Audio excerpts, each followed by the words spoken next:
ao nosso canal aqui da Igreja Verbo da Vida, na cidade de Londrina. Seja muito bem-vindo, já curte, já se inscreve, se você é novo, chegou aqui pela primeira vez, então talvez essa ministração hoje seja para você. Amém? Eu quero falar um pouco a respeito daquilo que a gente crê, do que é a base doutrinária da nossa igreja. Na verdade, não dá para falar tudo em uma ministração curta como essa, mas vamos tocar em alguns pontos que inclusive você pode encontrar lá no nosso site, no site do Ministério Verbo da Vida, verbodavida.com.br ou .org.br, amém? E nós vamos falar um pouco sobre aquilo que a gente crê. Vamos falar, não dá para se aprofundar ponto a ponto como eu gostaria, mas eu acredito que você vai ser bastante edificado hoje com a explanação daquilo que nós cremos como Verbo da Vida. Amém, queridos? Então, vamos lá. A primeira coisa que a gente acredita, amado, que a gente crê, é nas Escrituras. Amém? Isso é algo essencial para nós, porque as Escrituras é a base de tudo aquilo que a gente crê. Na verdade, lá em 2 Timóteo, capítulo 3, versículo 16, diz assim: toda a Escritura é inspirada por Deus e útil para o ensino, para a repreensão, para a correção e para a instrução na justiça, para que o homem de Deus seja apto e plenamente preparado para toda boa obra. Amém, querido? Então, para nós, a Bíblia, esse livro, ele não é um livro qualquer, ele é a palavra de Deus, ele foi inspirado por Deus. Ele não é simplesmente um livro histórico, um livro científico, apesar de que a ciência, a história costuma usar a Bíblia para estudos, mas isso não quer dizer que a Bíblia é só um livro científico ou só um livro histórico. Não, amados, é a palavra de Deus. Amém? É assim que a gente enxerga a palavra de Deus. A Bíblia é um manual de instrução para mim e para você. Amém? É um livro inspirado por Deus. Deus inspirou homens para que esse livro fosse escrito. Ele não inspirou apenas um ou dois. E é isso que eu acho interessante nas Escrituras, porque foram vários homens inspirados por Deus ao longo dos séculos, homens que muitas vezes nem se encontraram uns com os outros, nem sequer viveram no mesmo período da história.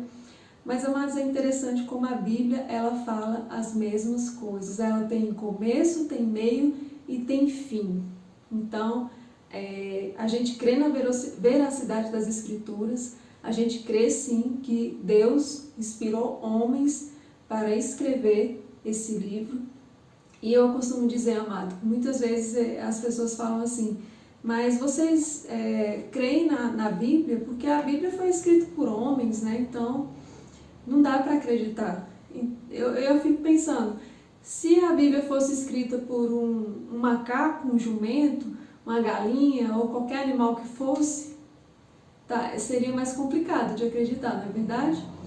Mas da mesma forma que muitos livros que são escritos ao longo da história, ao longo dos séculos, livros que têm aí mais de 500 anos, por exemplo, que a gente nunca viu, não estava lá para ver, para presenciar, para saber se aqueles fatos históricos realmente aconteceram, mas está lá escrito. E a gente estuda, a gente cresce com aquilo, a gente acredita que aquilo que está sendo passado para nós é verdade porque foram escritos por homens. Homens que estudaram, homens que se especializaram, não é verdade? Então, por que quando a gente vem para as Escrituras, a gente pensa, foi escrito por homens, então não faz sentido. Mas foram homens inspirados por Deus. Amém? Homens inspirados por Deus. É como eu falei. Você pega as Escrituras e você vê que vários autores, mais de 40 autores, que escreveram um livro que tem um conteúdo, que tem começo, meio e fim, autores que falam as mesmas coisas. Irmãos, se eu fosse combinar com alguém para escrever uma história, eu fosse escrever o começo, outra pessoa o meio, outra pessoa o fim, eu não sei o que daria isso não. Mas se a gente combinasse, talvez daria alguma coisa. Mas você imagina pessoas que nunca se encontraram escrever um livro como esse, que é um manual de instrução para a nossa vida.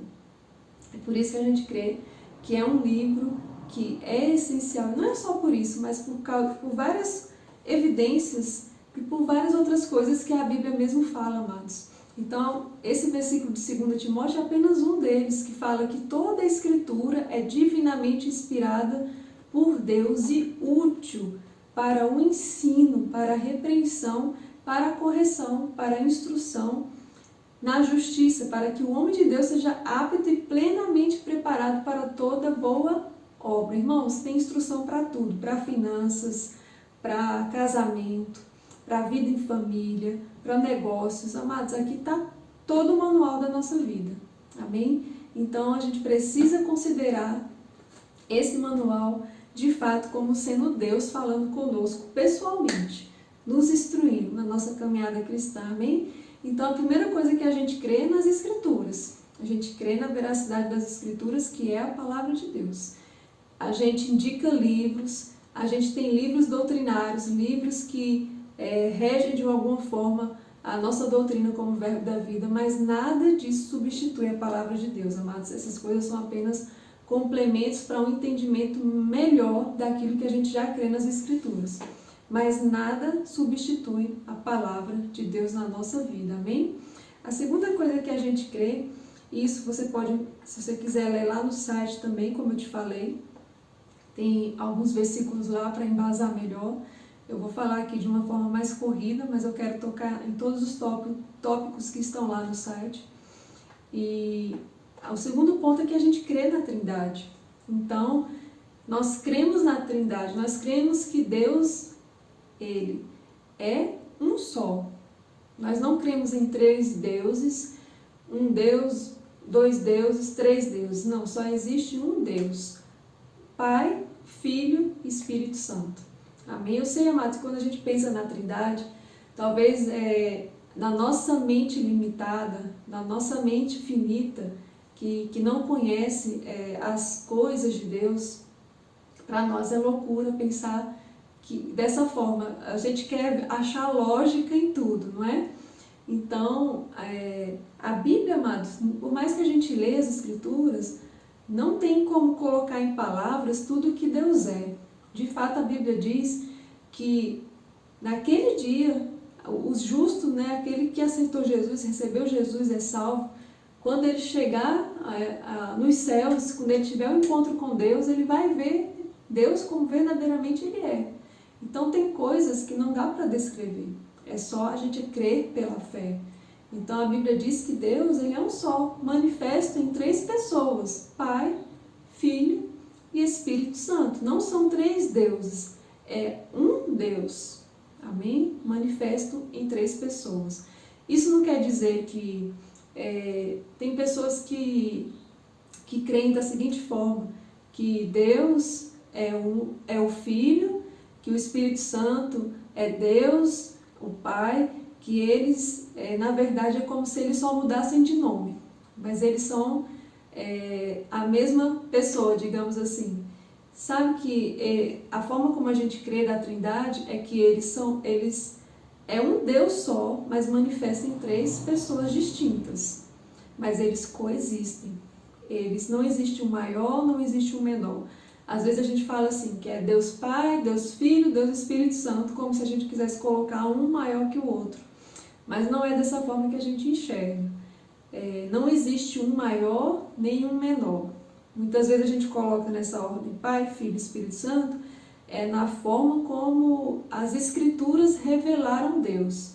A gente vê Deus no Velho Testamento, a gente não vê o Filho manifesto, nem vê o Espírito Santo tão evidente como no Novo Testamento. A obra reveladora do Espírito Santo. Então a gente vê Deus sendo revelado, depois nós vemos o Filho, Jesus, e por último o Espírito Santo, que está o ministério do Espírito Santo começou na terra a partir do Pentecostes. Então a gente vê a forma como Deus vem se revelando, Pai, Filho e Espírito Santo. Deus, depois o Filho, depois o Espírito Santo, depois a gente vê os 3 reunidos em um só ali nas Escrituras. Mas, amados, é um só Deus, não são 3 deuses, amém? Eu acho interessante esses 2 versículos aqui, que um está em Gênesis capítulo 1, versículo 26, que diz assim: façamos o homem à nossa imagem, conforme a nossa semelhança. Olha que interessante, façamos o homem à nossa imagem. É uma ideia de pluralidade, né? Que é um Deus só, mas aqui você vê ele falando, façamos o homem. Com quem Deus estava falando? Não é? Um outro versículo que fala lá na Torre de Babel, quando Deus está olhando para tudo que está acontecendo ali, ele fala, desçamos e confundamos a língua dos homens. Outra palavra que está no plural, para tratar sobre Deus. Desçamos e confundamos. Ele estava falando com quem? Com ele mesmo. Com os anjos que não eram. Então a gente vê assim, versículos que mostram essa pluralidade de Deus. Então não é Deus que hoje acordou e é Jesus, amanhã não, hoje eu não vou usar o nome de Jesus, amanhã eu vou ser o Pai. Não, hoje eu não quero ser o Pai, hoje eu quero ser o Espírito Santo. Não, são três personalidades distintas, mas um só Deus. No Novo Testamento também a gente vê essa distinção. Então a gente vê, por exemplo, quando Jesus fala batizar em nome do Pai, do Filho e do Espírito Santo. Então vê essa distinção, batizar em nome do Pai, do Filho, do Espírito Santo. Quando Jesus ele foi batizado nas águas, a gente vê Jesus, o Filho, sendo batizado nas águas, o Espírito Santo descendo como uma pomba sobre Jesus, na forma de pomba, e o Pai falando no céu, esse é meu Filho amado, em quem tenho prazer. Então, Jesus não pode ser tanto o Pai, nem tanto o Espírito Santo, porque a gente vê as três personalidades distintas, porém, eles são apenas um só. Amém, querido? A gente crê dessa forma na Trindade, e Deus é um, mas Ele se manifesta, Deus é manifesto em três pessoas, Pai, Filho e Espírito Santo. E, amado, eu creio que a gente vai saber verdadeiramente como Deus é, somente quando a gente olhar para os olhos dele e a gente vê, agora, Senhor, eu sei, eu percebo como que você é. Porque minha mente não conseguia compreender. Eu compreendia pela fé, mas hoje os meus olhos veem e compreendem verdadeiramente como o Senhor é. Amém? Então a gente crê dessa forma. Nossa terceira item que está lá na nossa listinha diz assim: cremos no homem, sua queda e redenção. Eu sei que às vezes parece muito óbvio algumas coisas que a gente fala aqui, amados, mas existem algumas doutrinas tão sutis que distorcem algumas questões das Escrituras. Por exemplo, tem pessoas que dizem que a Bíblia contém a palavra de Deus, que ela toda não é a palavra de Deus. Isso pode parecer até muito bonito, mas isso não é a verdade. A Bíblia também, em relação à Trindade, existem erros que falam, como eu já citei, né, que diz que só existe Jesus, que Jesus é tanto o Pai como o Espírito Santo. Não, eles são distintos uns dos outros, porém é um só Deus. Amém?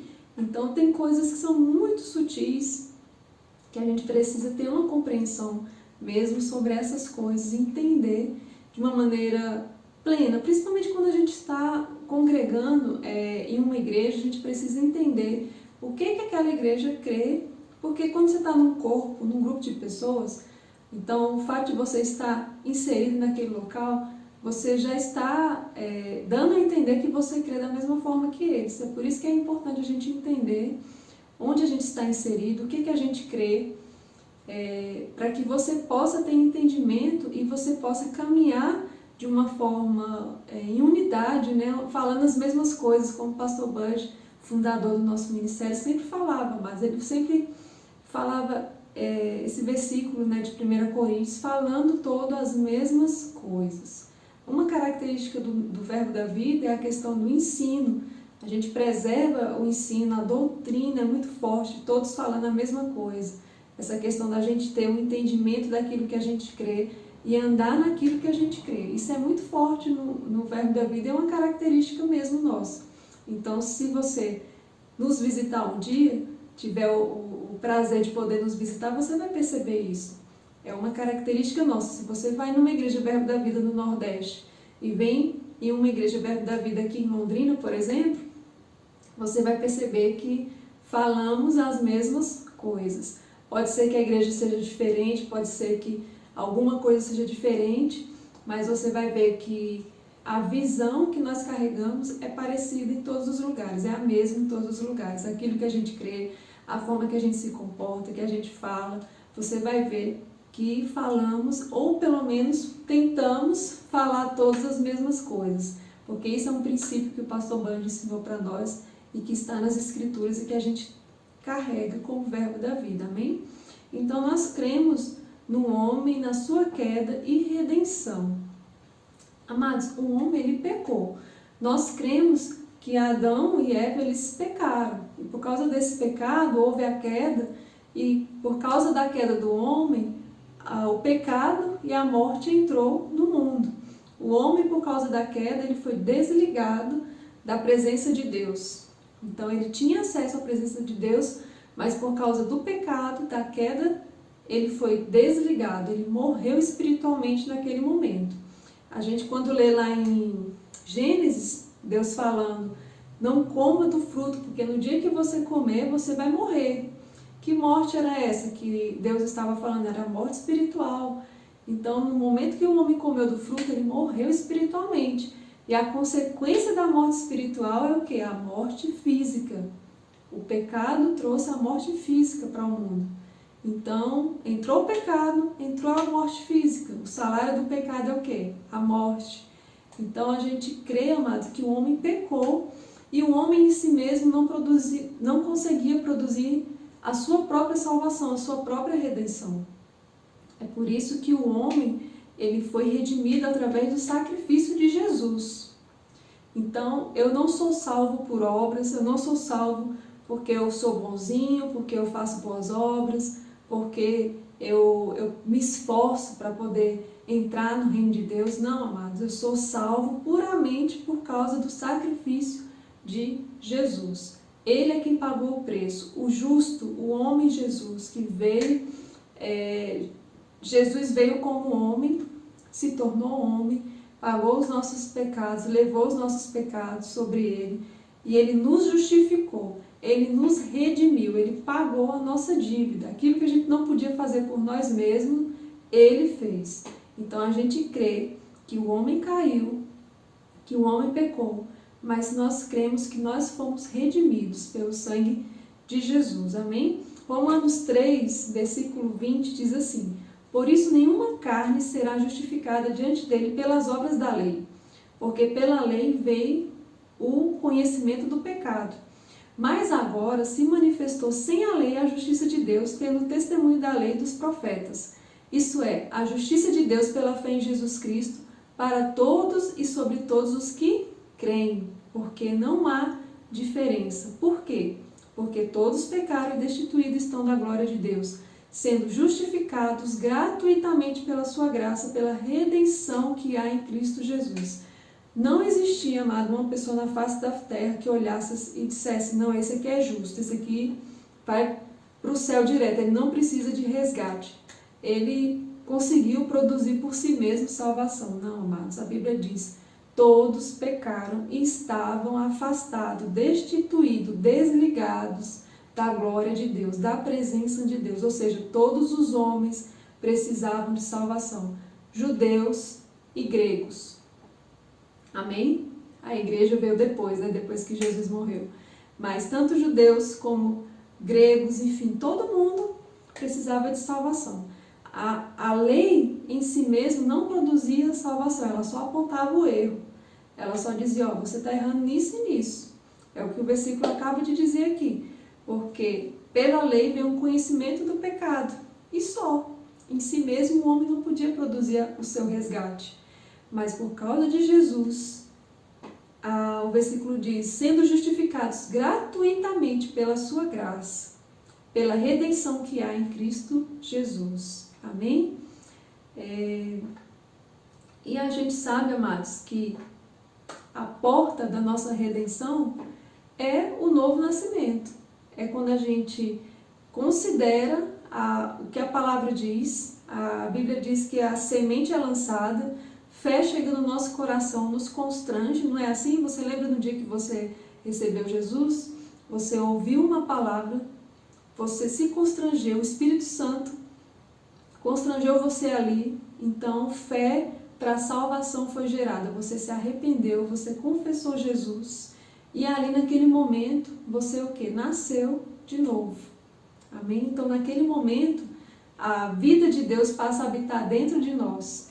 Nós fomos religados. Aquilo que Adão perdeu no paraíso, Jesus conquistou novamente na cruz do Calvário para nós. E nós fomos religados com Deus.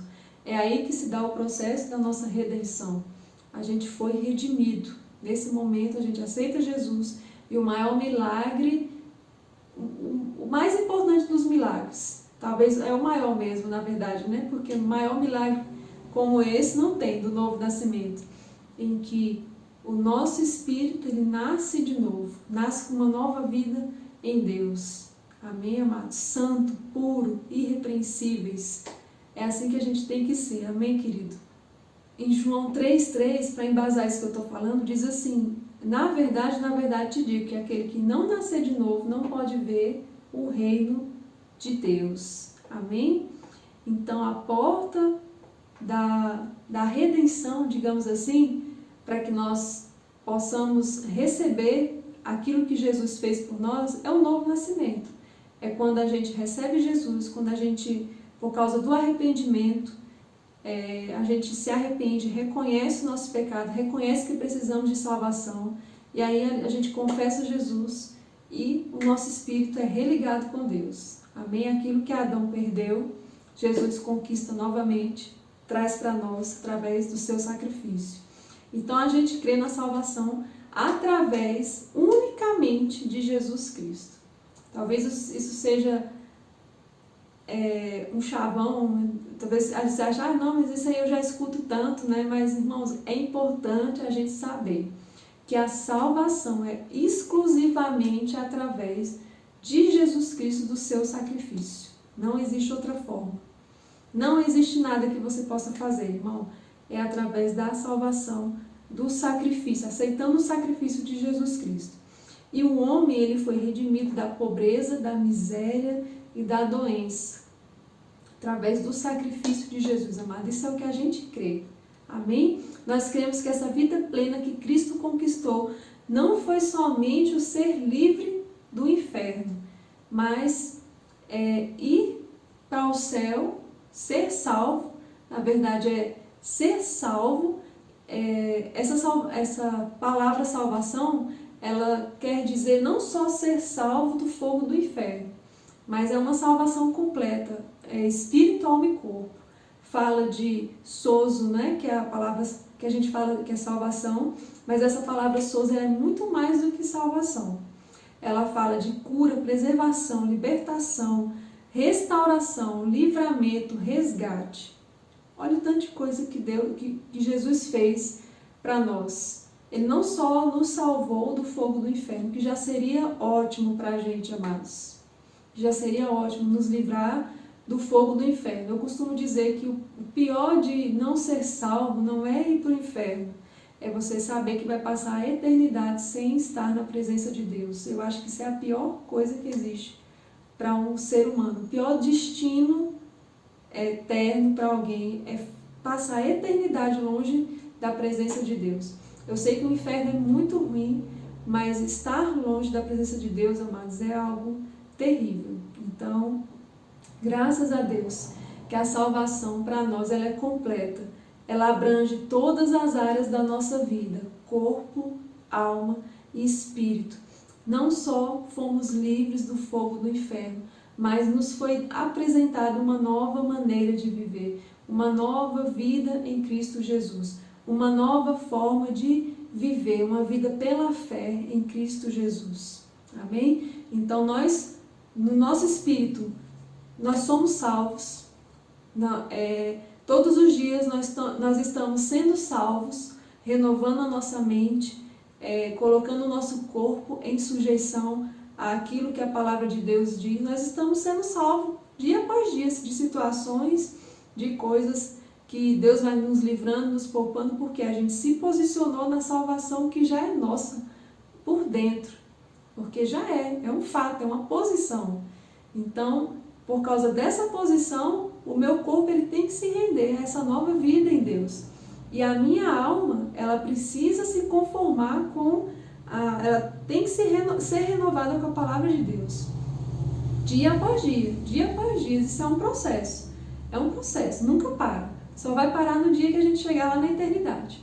Mas enquanto a gente está aqui, o nosso corpo e a nossa alma, eles precisam entrar nesse ritmo do processo de salvação que já aconteceu em nós. Porque nós já somos salvos.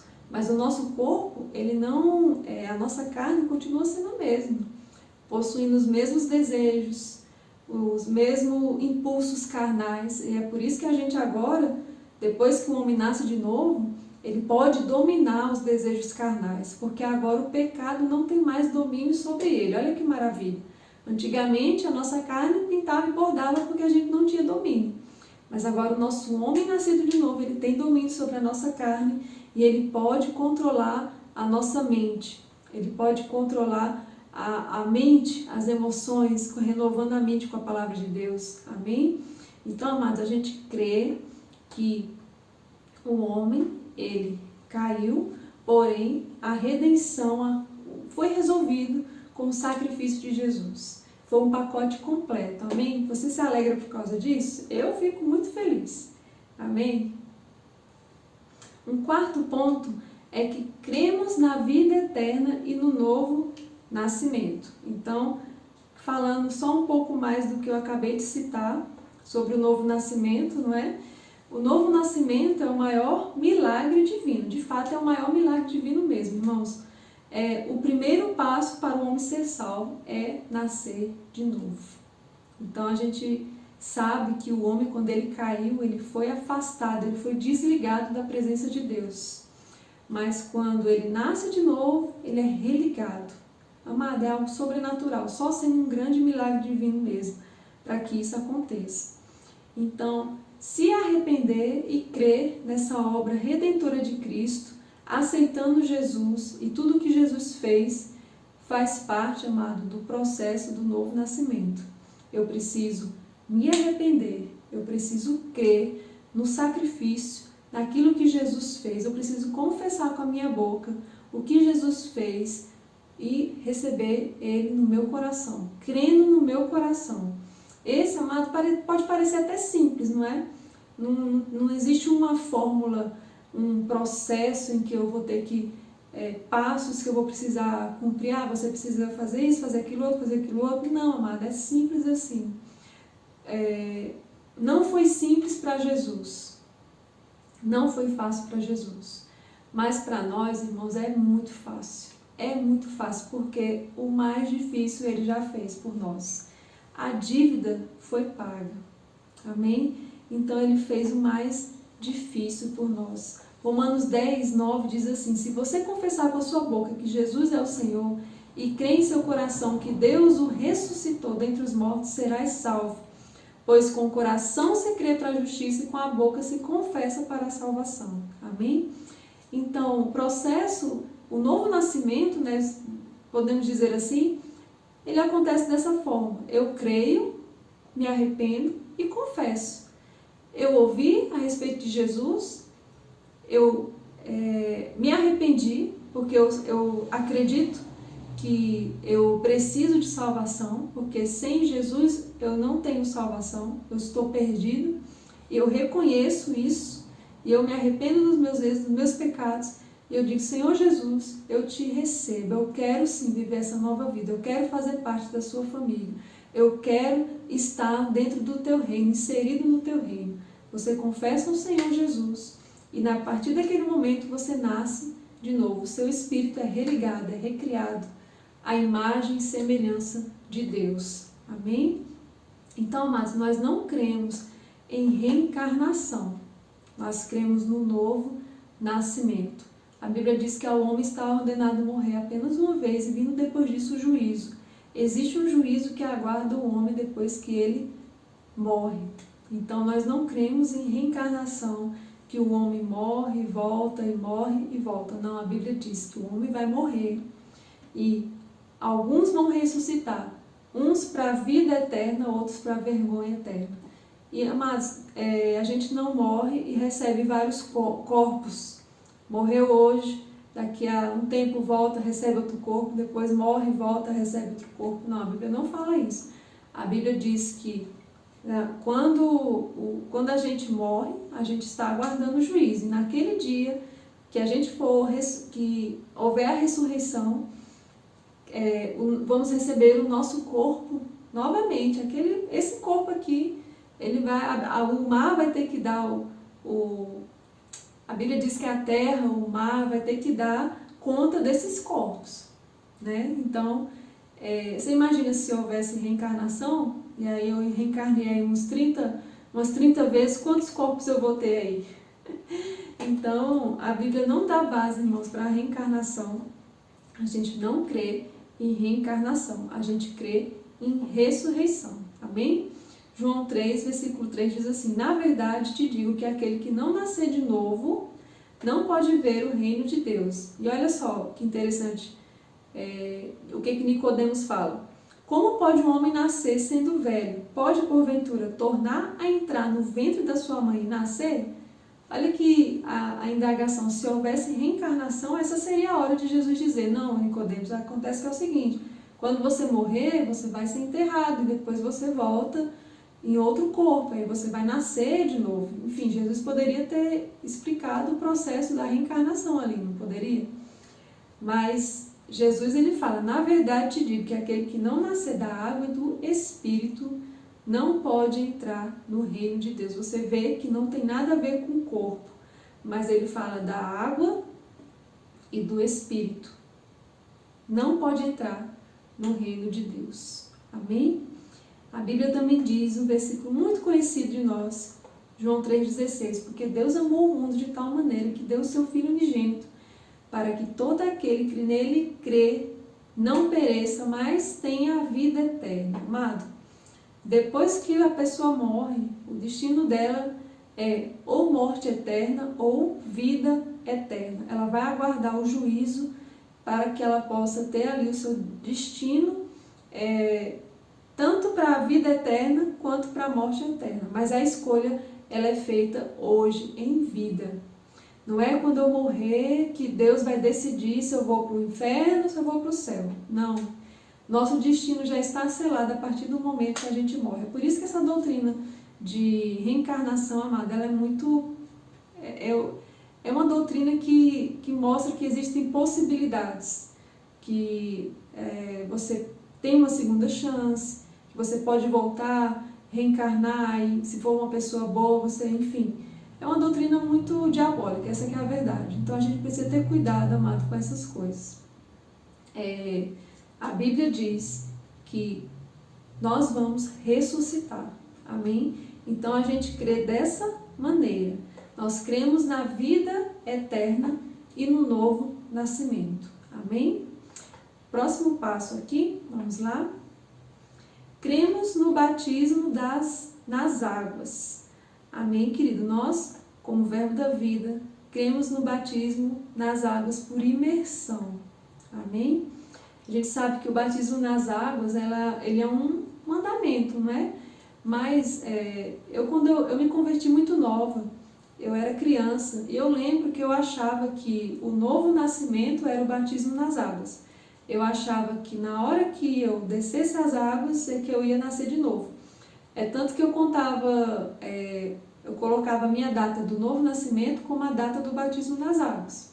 Eu não entendia. Depois que eu cresci, que eu tive contato com a palavra da fé, que eu fui entender o que era essa nova realidade em Cristo Jesus e o que aconteceu no momento que eu recebi Jesus. Porque até então eu achava que era no batismo nas águas, e as pessoas até falavam assim, que as águas lavavam os nossos pecados ali, né? E era naquele momento que a gente nascia de novo. Mas não é isso, amado. O novo nascimento é quando a gente confessa Jesus. Batismo nas águas é outra coisa. Batismo nas águas é um mandamento, sim, é um mandamento, é uma ordenança, mas não é uma ordenança, por exemplo, se eu não me batizar nas águas, eu não sou salvo. Não é isso. Batismo nas águas representa que você morreu e ressuscitou em Cristo. é uma representação. É por isso que é por imersão. Você imerge, depois você sobe novamente, porque você está simulando, vamos dizer assim, o que aconteceu com você no reino do Espírito. Você está confessando publicamente no reino natural e também no reino espiritual que você aceita, que você entende o que aconteceu com você no reino do Espírito. Você morreu e ressuscitou em Cristo Jesus e você está evidenciando para todo mundo que você recebeu Jesus, que você já nasceu de novo.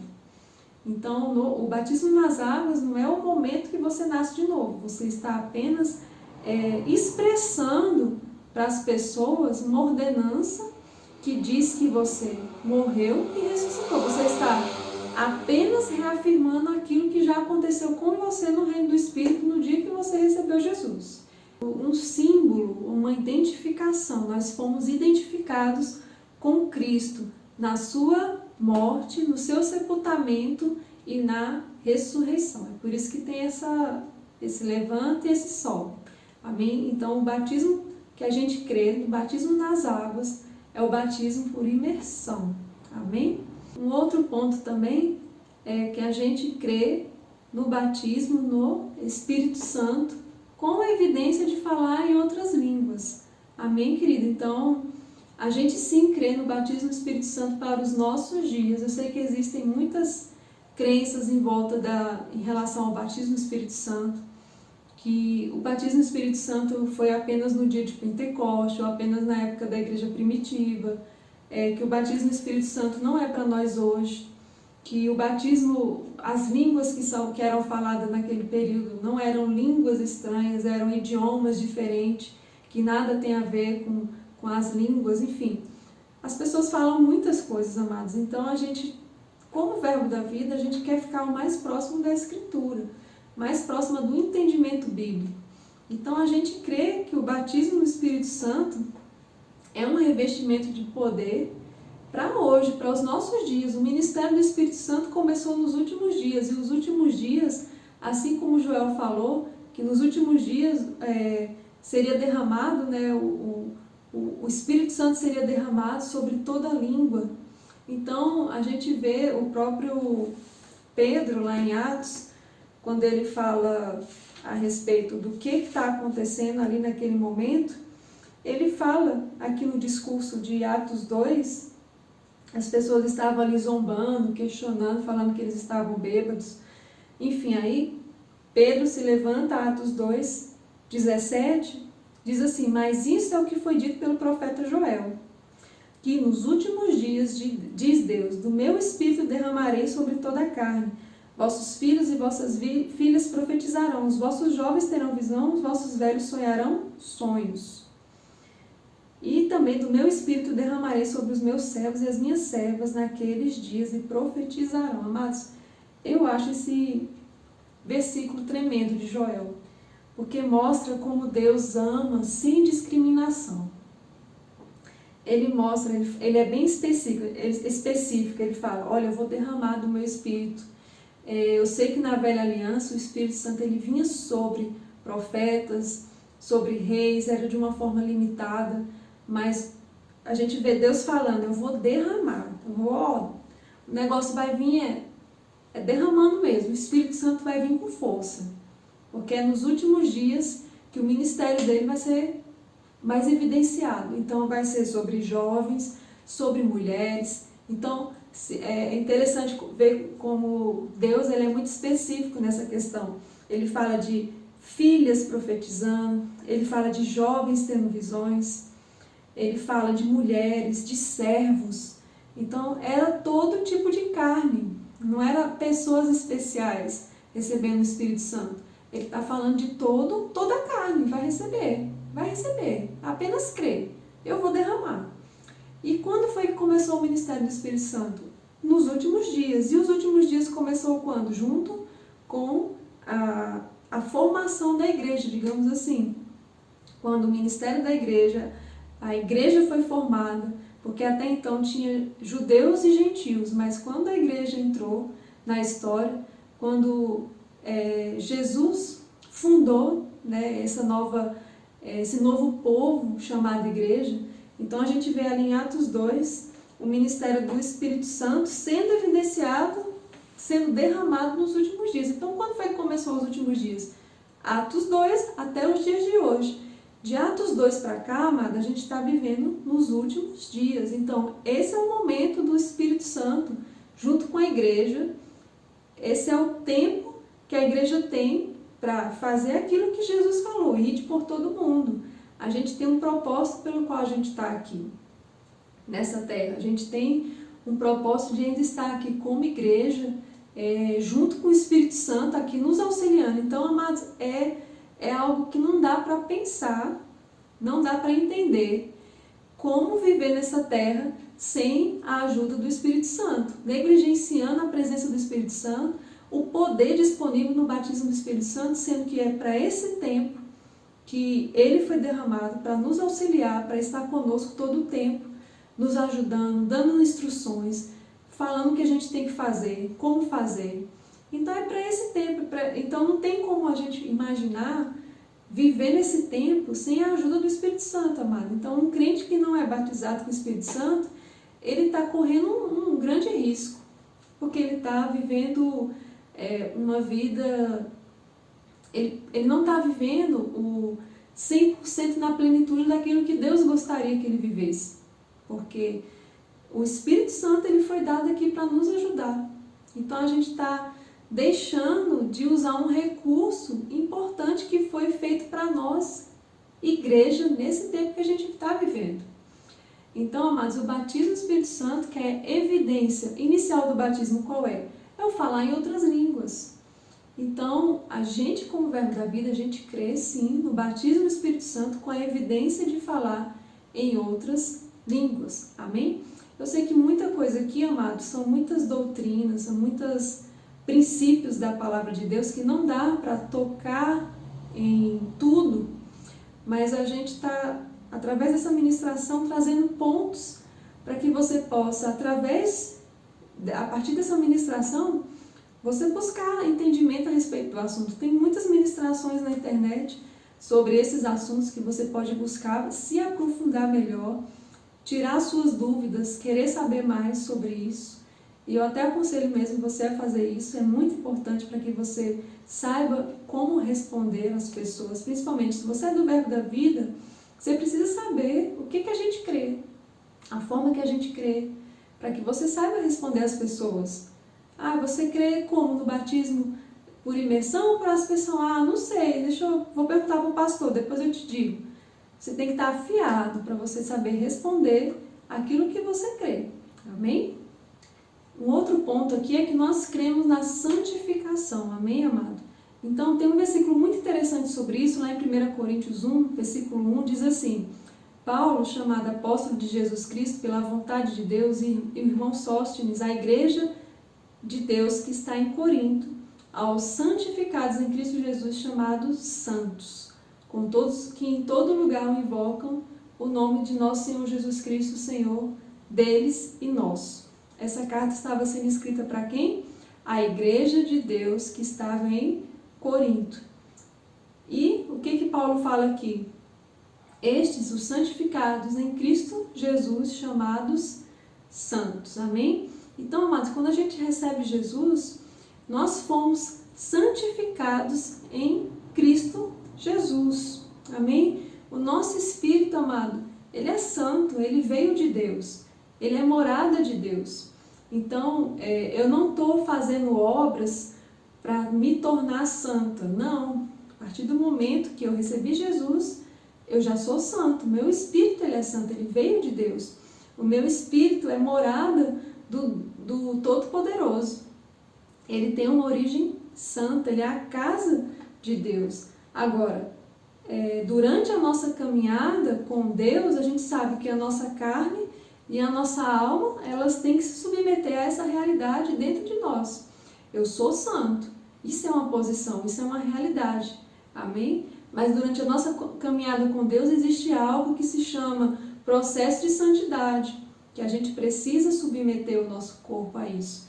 A gente sabe que uma pessoa que recebe Jesus hoje, ela é um bebê novinho, ela nasceu de novo ali, ela já é participante do reino de Deus, o espírito dela é santo, ela é santificada, ela é salva naquele momento, mas a gente sabe que o corpo dela, a carne dela continua tendo os mesmos desejos, a alma dela precisa ser renovada, ela precisa aprender a palavra de Deus, porque ela não vem com, como é que eu vou dizer assim, um backup espiritual que vem ali na minha mente e entra tudo e ela absorve tudo naquele momento e ela já sai daquele momento que ela aceitou Jesus sabendo de tudo, como tem que fazer, todos os passos. Não, é um processo que ela vai levar para submeter a carne dela, renovar a alma dela a um processo de santificação.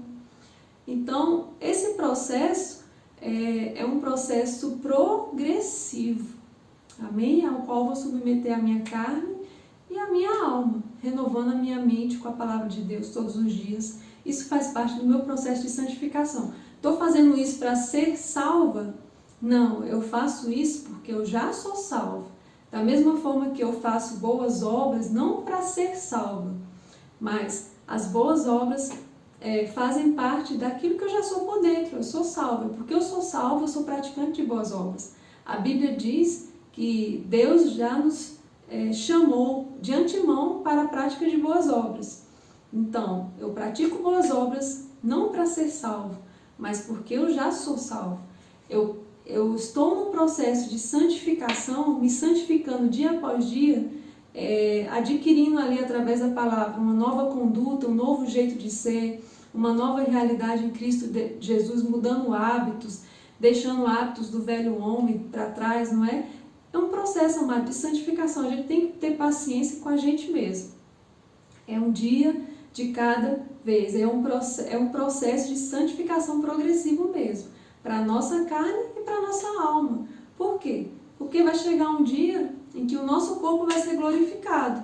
E aí vamos estar eternamente selados com o Senhor.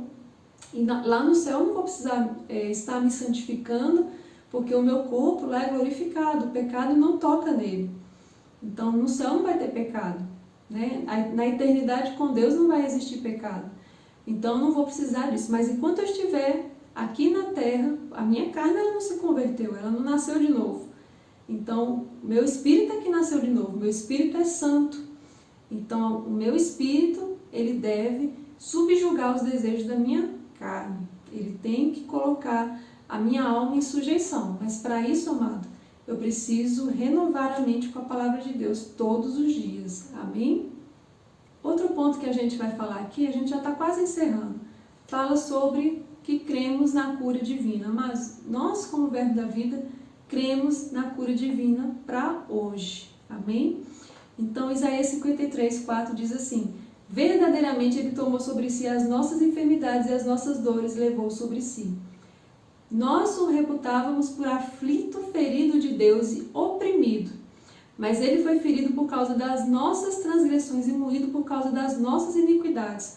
O castigo que me traz a paz estava sobre ele, pelas suas pisaduras fomos sarados. Esse versículo eu gosto muito dele, amado, porque ele fala que nós estávamos olhando o sofrimento do Messias, o sofrimento daquele homem naquela cruz, e as pessoas que estavam ali, olhando aquele sofrimento, estavam dizendo: deixa ele aí, ele está sendo castigado por Deus. Se ele está aí é porque ele merece, é porque ele está sendo castigado por Deus. E ele fala aqui: nós o olhávamos para ele por aflito, ferido de Deus e oprimido por causa dos seus pecados, mas na verdade ele estava sendo oprimido, ferido por causa do meu e do seu pecado, porque Jesus não tinha pecado. E, amado, a Bíblia diz que o castigo que estava sobre ele naquele momento, que Jesus levou naquele momento na cruz, foi o castigo que traz a paz para mim hoje. As feridas que ele sofreu quando ele estava ali na cruz, naqueles momentos finais de Jesus, aquelas feridas foram produzidas para que hoje, amado, eu pudesse ser sarado. Essa cura, não é que a gente vai ser sarado quando a gente for para a eternidade com Deus. Não, porque o nosso corpo lá vai ser glorificado. Eu não vou ter doença lá para precisar de cura divina, para acessar a cura divina no céu. Não. Eu preciso de cura hoje, para esse corpo aqui, que precisa, que esse corpo aqui ele ainda adoece. Ele ainda está sujeito a doenças. Então, o castigo que me traz a paz estava sobre Jesus. Pelas suas pisaduras eu fui sarado. Então, a gente crê que cura divina é para hoje. Esse é apenas um de muitos versículos que tem nas Escrituras sobre cura divina, amados. Mas cura divina faz parte daquele pacote que eu falei no começo. Salvação, sozo, preservação, cura, está tudo dentro desse pacote, amado, de salvação, amém?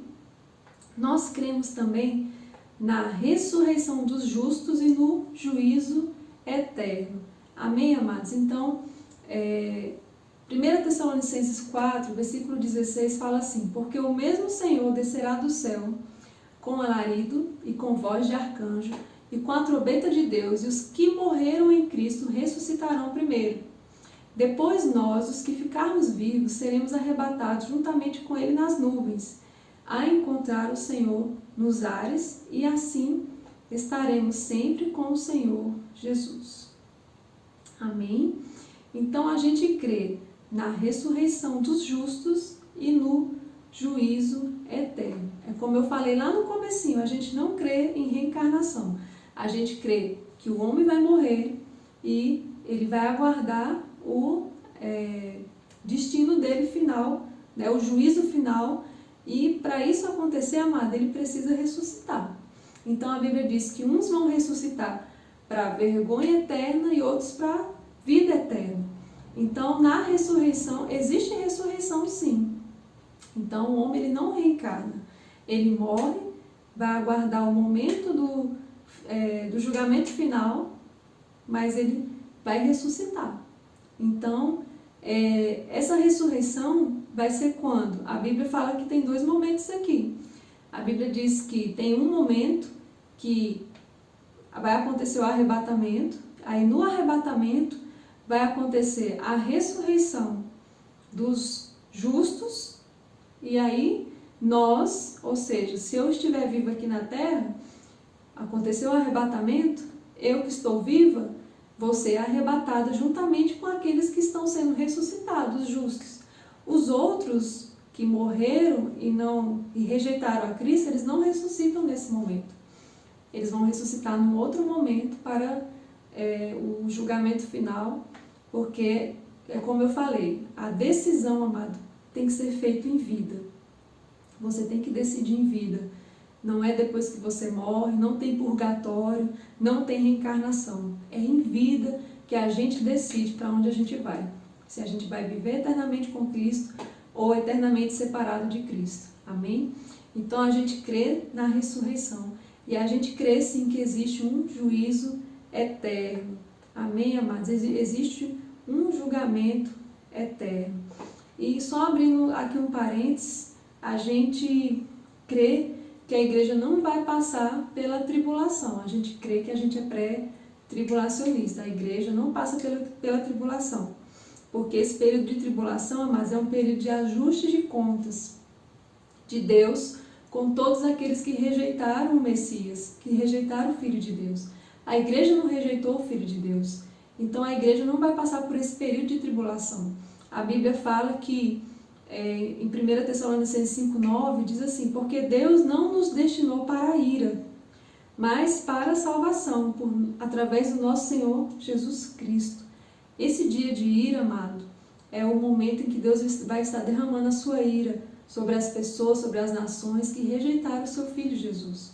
Então a igreja não está esperando o momento que o anticristo vai se revelar. Eu sei que muitos falam sobre o anticristo, quem é o anticristo, a marca da besta e tarará, todo mundo quer saber disso. Amados, para a gente que não vai passar pela tribulação, não interessa. Não interessa saber quem é, o que é a marca da besta, isso não vai nos afetar, mas a gente não vai estar aqui. Então a gente crê que a gente não vai estar aqui, a gente vai ser arrebatado. Amém? Não vamos passar por esse momento. É por isso que a gente tem que pregar a palavra de Deus para as pessoas, amado. A gente tem que ministrar o amor de Deus para as pessoas nesse mundo perdido. Amém, amados? Nós estamos esperando por Cristo, pela manifestação de Cristo, e não a manifestação do anticristo. E a Bíblia fala que nós que fomos arrebatados, vamos nos encontrar com Ele nos ares. Amém? E é interessante também falar que a segunda vinda de Cristo, aquilo que a gente crê, porque a gente é pré-milenarista, né, vamos dizer assim, milenaristas, isso, a gente crê que Jesus ele vai voltar após a tribulação para reinar por 1000 anos aqui na Terra, até porque as profecias bíblicas falam que Jesus ele vai reinar aqui na Terra por um tempo. Isso não aconteceu quando ele veio a primeira vez. A primeira vez existiu um propósito da vinda dele, mas a segunda vez ele vai vir para reinar no trono de Davi. E ele vai reinar por esse tempo de 1000 anos, e nós estaremos reinando juntamente com ele. Amém? Então aqui, o último item, ele fala que cremos no inferno e no castigo eterno. Amém? Algumas pessoas, amados, não creem no inferno, não creem que existe o diabo, não creem em muitas coisas, mas, irmãos, independente se crê ou não, essas coisas existem e um dia a gente vai prestar conta diante de Deus e a gente vai ter que enfrentar as nossas escolhas na eternidade. Amém? Então, nós, como Verbo da Vida, nós cremos no inferno e no castigo eterno. Amém? Então, aquele que morre fisicamente sem Cristo, ele vai aguardar, né, o momento que ele vai ressuscitar, mas para a morte eterna, né? Vai haver um castigo eterno. Então, aqueles que morrem sem Deus, infelizmente, elas não têm uma outra chance, uma segunda chance. Amém, queridos? E a gente crê, sim, que existe inferno, que existe um castigo eterno. E essas pessoas, elas precisam, amado, se arrepender, precisam receber Jesus enquanto é tempo, enquanto estamos num dia chamado hoje. Amém, queridos? Para que a gente não possa, para que a gente possa, amado, ter essa consciência todos os dias, até porque nós estamos vivendo os últimos dias aqui na Terra, para que a gente possa pregar para essas pessoas enquanto é tempo, enquanto é dia, como a Bíblia fala, não é? Então é isso. Se você quer saber mais, amado, pesquisa. Entra aqui no site verbodavida.org.br, vai lá na parte lá do que cremos, você vai ver também a nossa missão, nossa visão, nossos valores como Verbo da Vida, um pouco mais das nossas instituições você vai conhecer, sobre as escolas, enfim, tem muita coisa aqui que você vai saber quem faz parte da nossa diretoria, e aí lá embaixo você vai ver o que cremos. E aí tem versículos aqui mais específicos, você pode pesquisar sobre o assunto mais profundamente, mas a base inicial é essa. Amém? Então, eu espero que você tenha ficado até o final, viu? Tenha uma semana abençoada, em nome de Jesus. E se você ainda não nos visitou, vai lá nos visitar, tem um endereço aí embaixo. Nós estamos com os cultos ainda nas quintas-feiras, mas em breve nós estaremos em um novo local e a gente vai estar anunciando para vocês, para que a gente possa estar se reunindo nas quintas, no domingo, enfim, todos os dias que forem possíveis durante essa pandemia, né, que ainda insiste em estar aqui perturbando a gente, né, mas a gente crê que vai acabar tudo isso, amados, a gente vai sair muito melhor de tudo isso que começou, não é? Então, tenha uma semana abençoada em nome de Jesus. Divulgue essa mensagem, manda para alguém que tem interesse em conhecer um pouco mais sobre a nossa visão. Amém? Fica na paz em nome de Jesus.